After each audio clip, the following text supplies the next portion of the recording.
ikaze kuri Papa Kenji TV nk'ibisanzwe, turabakunda, ndabizi ko namwe mubizi kuko igihe cyose twaje kuri kamera za Papa Kenji TV turabibabwira.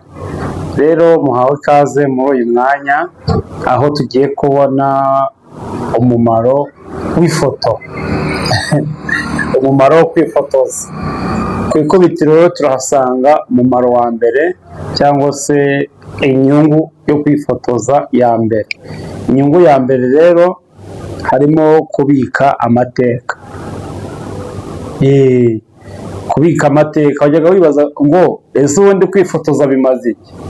Ariko nje kukubwira ko burya kwifotoza, igihe cyose wifotoje uba uhaye cyangwa se wihaye kuzireba mu gihe kiri imbere, cyangwa se ugahereza n'abazakubona mu gihe kiri imbere bakabona kirya gihe uko wari umeze. Aka kanya nifotoje nshobora kuzabireba nyuma y'imyaka 10, nkazareba ukuntu nari imeze 2025, ubwo imyaka 10 ibaye igiyeho, urumva byaba ari 2035, nkazareba 2025 ukuntu nari imeze.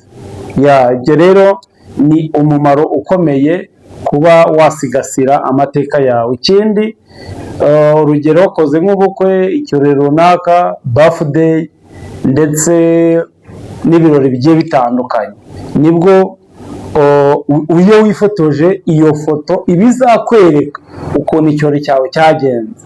Undi mumaro wa kabiri harimo gusangiza abandi ibyishimo. Tuvuge niba wifotoje uri mu byishimo cyangwa se wari kwakubika ya mateka wishimye, kugira ngo usangize abandi ibyishimo. Wenda urabona ko muri iyi minsi haje imbuga nkoranyambaga, iyo ushyize kuri WhatsApp ugashyira kuri TikTok iyo foto wifotoye, cyangwa se ugashyira no ku zindi mbuga nkoranyambaga cyane nka Instagram,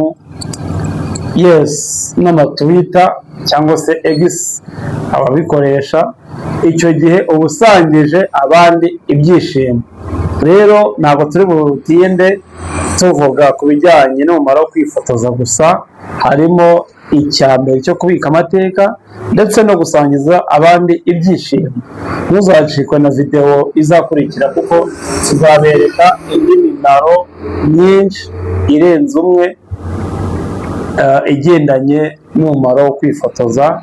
Tutaribagirwa Gap Studio iherereye mu karere ka Kamonyi, ubwo nahitwa Igihara. Hari studio nziza cyane ibibafashamo mu kubika amateka cyangwa se gusangiza abandi ibyishimo. Ubwo rero iyo studio yitwa Gap Studio nta kindi ikora, irafotora igafata n'amashusho meza cyane ku buryo wazayabona mu myaka iri imbere ukavuga ati burya nari imeze neza, burya uriya yari njye.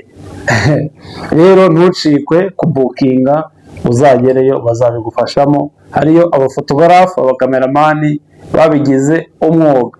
Turabakunda, video zacu nakagaruka. Ciao ciao.